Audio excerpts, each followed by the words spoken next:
The amber light of 7 o'clock descends through the clerestory glass, casting long and leaning shadows across the well-worn oak of the pews, where the faithful gather in the hushed gravity of the Lord's day's end. There is a specific scent to this hour, a mixture of extinguished beeswax, the faint metallic tang of the thuribal's lingering ghost, and the damp wool of coats worn by those who seek a final sanctuary before the secular week begins its relentless march. The choir stands in the loft, their breath a collective petition, preparing to weave the melodies of McGargill and the ancient echoes of the servant's heart into a tapestry that's the silence of the sanctuary with the noise of the world outside. Here, the rosary is not merely a string of beads, but a rhythmic pulse, a tactile map of sorrows and glories that we trace with calloused thumbs, seeking the mother's hand in the gathering twilight of the nave. Will you permit the bending of the knee to be more than a ritual motion, a true descent into the dust where the feet of the weary rest, heavy with the grime of the road in this late hour? The Sunday 7 p.m. choir sings not for the applause of the crowd, but for the solace of the broken, their voices lifting the heavy weight of the servant's song, as if it were a shared mantle of indigo silk. We are pilgrims of the evening, travelers who find our home in the cadence of a brother's voice and the steady resonance of a sister's prayer, understanding that to lead is to follow, and to possess, to surrender everything at the foot of the cross.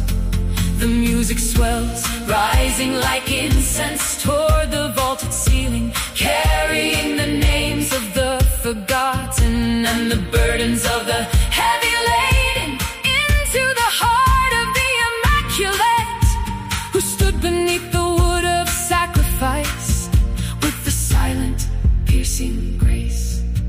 Between the decades of the rosary, the silence breathes a profound and hollow space, where the spirit of Mary's feet takes root in the marrow of our bones, asking if we too can say yes to the unknown and the arduous. The hymn is over the chasm of our own selfishness, a structural grace that demands we look into the eyes of the stranger and see the reflection of the Christ who washed the feet of those who would soon desert him. It is a song of radical hospitality, a liturgical embrace that defies the cold indifference of the city streets, murmuring just beyond the heavy bronze doors of the narthex. We sing of being the light for one another, not a blinding glare of judgment, but the soft, flickering glow of a votive candle that guides a stumbling footstep through the thicket of a Tuesday's despair or a Wednesday's loneliness. The 7 p.m. choir understands the exhaustion of the laborer and the quiet desperation of the seeker, for they too have navigated the complexities of the passing week and bring their fatigue as an offering to the altar. Their harmony is an architecture of mercy, built note by note upon the foundation of McGargill's vision, where the servant is the master of love and the master is the servant of all. Each word of the lyrics is a seed planted in the fertile dark of the Sabbath evening, watered by the tears of the penitent and warmed by the communal fire of the Eucharist. We are weaving our lives into the mysteries of the Rosary, finding our own trials in the Garden of Gethsemane, and our own small triumphs in the light of the resurrection, all while the clock ticks toward the midnight that marks the end of our rest. Let the melody be a balm for the spirit that has forgotten how to weep, a gentle rain that softens the parched earth of a heart hardened by the cynicism of the age. As the final verses of the servant song rise to meet the shadows of the choir loft, there is a sense of a circle closing, a holy enclosure where the Marian devotion of the Rosary meets the active ministry of the disciple. We are being sent forth, not as individuals isolated in our own concerns, but as a body knitted together by the recurring themes of grace and the shared breath of this late-night liturgy. The incense is faded, the candles are trimmed to their wicks, and the silence returns to the stone walls, but the song remains, an indelible mark upon the soul that whispers of the beauty found in serving, the strength found in kneeling, and the peace found in the shadow of the Mother of Sorrows. Beneath the gaze of the stained glass saints, the choir ascends the narrow stairs, their sheet music tucked away like hidden treasures, while the last echoes of the Sunday hymn vibrate in the cooling air of the cathedral. This is the hour of transition, where the sacred and the mundane collide, and the servant's promise must be lived out in the marketplace and the home. The Rosary's rhythm stays in the pulse, a drumbeat of Av that sustains the spirit when the music stops and the lights are finally dimmed. We walk out into the cool night air, transformed by the gravity of the 7 p.m. prayer, carrying the quiet majesty of the Catholic hymn into the dark.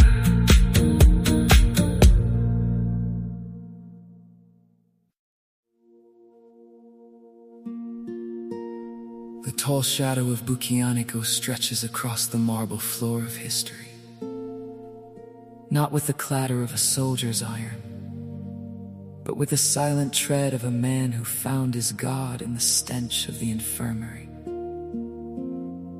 You, who once threw the dice against the world's hollow promises, found at last the only wager worth the soul, the desperate gamble of love given to the dying.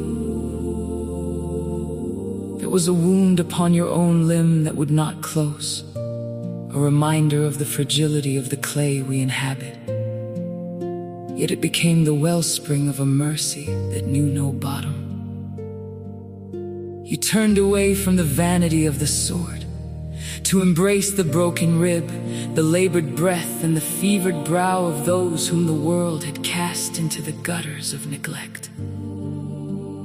In the echoing halls of San Giacomo, where the air was thick with the scent of unwashed pain and the salt of tears, you did not see a beggar's rags or a leper's sores. You saw the King of Glory crowned in thorns, waiting for a cup of water and a hand to hold in the gathering dark. The red cross upon your breast was not a badge of war, but a herald of the blood that heals, a crimson geometry of hope, stitched into the very fabric of service. You taught us that the hands of the nurse are the hands of the priest, and the bed of the sick is an altar, where the sacrifice of patience is offered up in the incense of endurance. Your heart grew larger than the chest that held it, a cathedral of compassion, where every groan of the suffering was met with the litany of comfort. You did not flinch from the contagion's breath or the rot of the flesh, For you knew that the spirit is refined in the furnace of affliction, and that the greatest miracle is not the walking of the lame, but the love that stays when everyone else has fled. Through the long nights of the plague, when the city was a sepulcher, and the living envied the dead, you were the lamp that did not flicker, the voice that whispered of a kingdom where there is no more mourning, and where every tear is wiped away by the finger of the Father. Give us your eyes, Camillus, to see the hidden dignity in the pale face of the impoverished and the trembling limbs of the aged. Let us understand that to serve the poor is to touch the very side of Christ, to feel the warmth of His presence in the cold rooms of the destitute. You were the giant of charity, stooping low to wash the feet of the forgotten, showing us that true greatness is found in the bending of the knee and the softening of the heart. The world measures power in gold and conquest, but you measured it in the weight of a body lifted from the dust, in the softness of the lint applied to a bleeding gash, and in the silence of a prayer offered for a soul on the threshold of eternity. Your legacy is not written in stone, but in the living tissues of those who care for the broken, in every hospital ward where the light of mercy breaks through the clouds of despair. May we carry the same flame that burned in your chest, a fire that does not consume but purifies, turning our selfish desires into a harvest of holy labor. In the quiet moments of the sick room, when the world feels distant and the shadows grow long, let your spirit remind us that we are never more like God than when we are serving the least of His children. You are the patron of the last hour, the friend of the final breath, the one who stands at the gate between this life and the next to ensure that no one crosses alone. Let our lives be a devotional song, a melody of mercy played on the strings of our daily deeds, echoing the rhythm of your own tireless devotion to the sick and the poor, until we too are gathered into that light where the physician is the great healer and every wound is a scar. Teach us the liturgy of the linen and the basin, the sacred architecture of a gentle touch, and the theology of a whispered word. In the midst of our modern speed, grant us the slowness of your deliberate care, the patience to wait with the restless, and the strength to carry the burdens of the weak. For in the face of the sufferer, we find the true mirror of our own humanity, and in the service of the poor, we find the only path that leads surely to the heart of the divine. Stand, Camillus, servant of the hidden Christ. May your red cross be the compass that guides us through the storms of indifference to the quiet harbor of eternal love.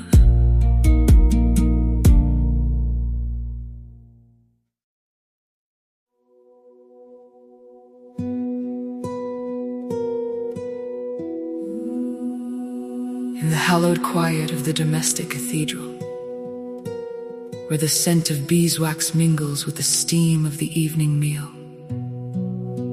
we invoke the daughter of the Father to stand guard at the threshold of our shared lives. O Mary, whose womb was the first tabernacle, and whose arms were the first throne for the King of Peace, cast the translucent veil of your protection over the lintel of this house. For here the mundane becomes the mystical, and the daily bread is broken in the shadow of the cross. You who knew the rhythm of the loom and the weight of the water jar, in the dusty heat of Nazareth, look upon the intricate weave of our relationships, where the threads of individual wills often fray against the friction of proximity. We bring to you the covenant of the marriage bed and the sanctity of the kitchen table, asking that the wine of our affection, which so often runs thin in the drought of routine, might be replenished by the miraculous overflow of your Son's inexhaustible grace.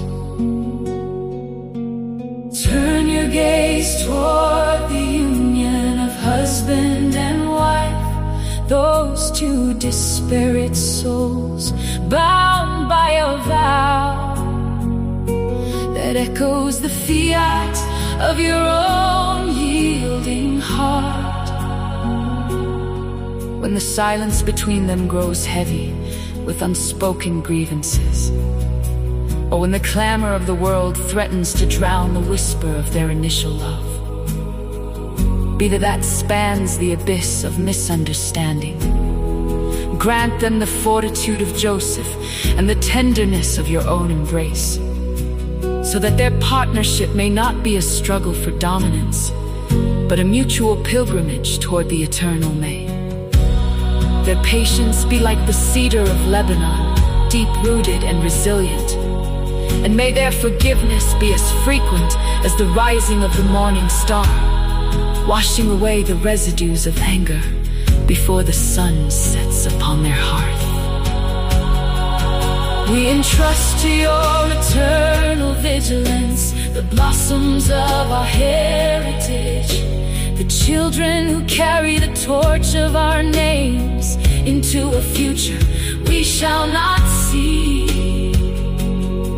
You who watch the Christ child grow in wisdom and stature, protect the innocence of these small ones from the biting frosts of a cynical age. May their laughter be the music of our halls, and their growth be directed by the light of the gospel as ivy climbs toward the sun. When they stumble on the jagged stones of adolescence or wander into the thickets of doubt, be the North Star that guides them back to the safety of the fold. Let them find in their parents a reflection of the divine fatherhood and your own nurturing mercy, so that the faith they inherit may be a living fire rather than a cold ember of tradition. Intercede, O Mother of Unity, for the fractures that divide our kin, for the ancient grudges that sit like uninvited guests at our feasts, and for the coldness that creeps into the chambers of the heart. We ask for the healing of the family tree, from the gnarled roots of the ancestors to the newest buds of the infants. Let the rosary be the chain that binds us, not in servitude, but in the freedom of a common hope. Each bead a footstep on the path toward the great reconciliation. In the hours of sickness, be the cooling hand upon the brow. In the hours of grief, be the steady shoulder upon which we weep. And in the hours of joy, be the Magnificat that rises from our lips, an A of gratitude. May May this house be a vessel of hospitality, where the stranger is welcomed as the hidden Christ, and where the elderly are honored as the keepers of our sacred memory. Teach us that unity is not the absence of struggle, but the presence of charity. A seamless garment woven from the countless small acts of sacrifice that no one sees, but the angels as the evening shadows lengthen, and we gather once more to commend our spirits to the night. Let our last thought be a prayer for the world's families, that every home may become a sanctuary of light. In the gathering darkness, under your mantle, O Queen of the home, we find our rest, knowing that no prayer whispered in the name of love is ever lost in the vastness of the heavens. Amen.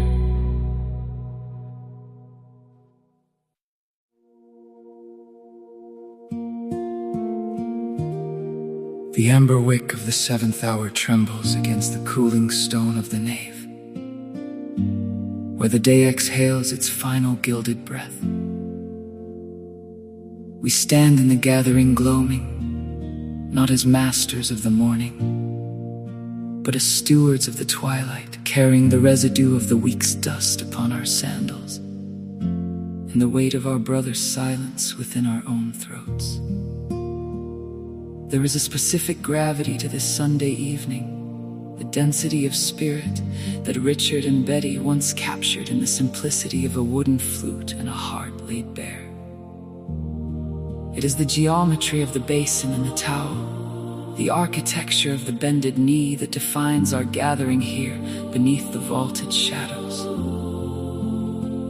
We are a tapestry of callous palms and weary eyes, woven together by the singular thread of a promise that we shall not walk the jagged path of the world in isolation. The air is thick with the scent of extinguished beeswax and the lingering echo of the Gloria. Yet here in the quietude of the 7 p.m. choir, the music becomes a living sinew, a ligament of grace that binds the broken to the whole.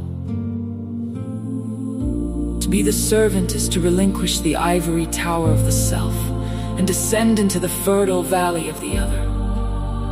It is to recognize that the Christ light we carry is not a torch for our own illumination, but a lantern held steady for the one whose oil has run dry in the thickets of despair. We look across the pews and see not strangers, but reflections of a shared fragility, a communion of pilgrims whose only map is the cadence of a common heartbeat. The harmony we seek is not found in the perfection of the note, but in the vulnerability of the breath, the way a soprano's plea nests within the baritone's resolve. We are learning the difficult vernacular of the foot washer, the syntax of the one who stands behind the burden of a friend to push when the incline becomes too steep. In this sacred space, the boundaries of the ego dissolve like incense in the rafters, leaving only the raw essence of a people who have decided that to lead is to follow, and to possess is to give away. Listen to the subterranean resonance of the wood, the way the benches groan under the weight of 100 different sorrows and 1,000 whispered hopes. The Gillard melody is of sighing timber, spanning the chasm between the divine and the mundane, reminding us that the highest liturgy is found in the lowest service. We sing not to the rafters, to the person beside us, our voices interlocking like the fingers of a desperate prayer. It is an evening of profound surrender, where the frantic noise of the commercial week is silenced by the rhythmic peace of the servant's path. We are the guardians of each other's shadows, the keepers of the flame, in the wind-swept canyon of the soul. When one of us stumbles on the flint of bitterness, the choir does not stop. It merely softens, creating a hollow of sound, where the fallen might rest until the strength to rise returns to their limbs. As the moon ascends to claim the zenith of the dark, our gathering becomes a sanctuary of the submissive will. There is no vanity in this 7 p.m. light, only the translucent truth of the gospel made flesh in the act of being present. We are the clay and the potter's hand simultaneously, being shaped by the very service we offer to the world. Each stanza is a commitment to stay when the others flee, to speak when the world demands silence, and to weep when the joy of our neighbor is too heavy for them to celebrate alone. This is the monumental quiet of the servant's song, a quiet that roars louder than the cathedrals of stone, because it is built from the living stones of human compassion. We exit into the night, not as those who have finished a performance, but as those who have been recharged at the source of all empathy, ready to be the hands that heal and the feet that carry the message of all an unyielding and sacrificial love into the cold corners of the coming Monday.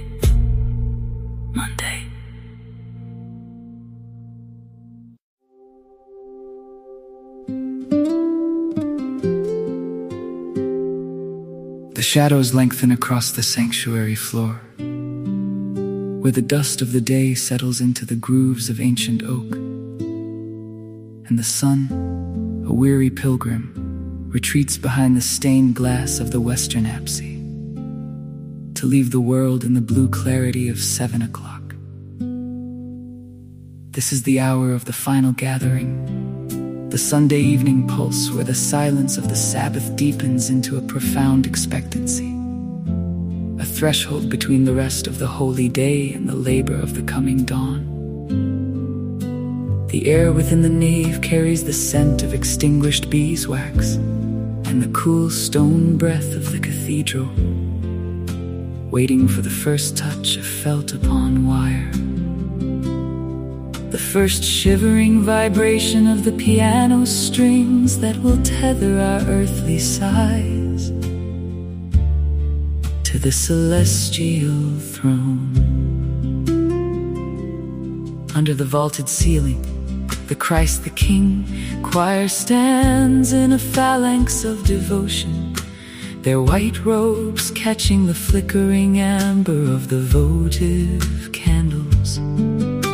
Their hearts beat in a synchronized rhythm of anticipation for the sovereign who claims no worldly border, but rules the limitless geography of the human soul.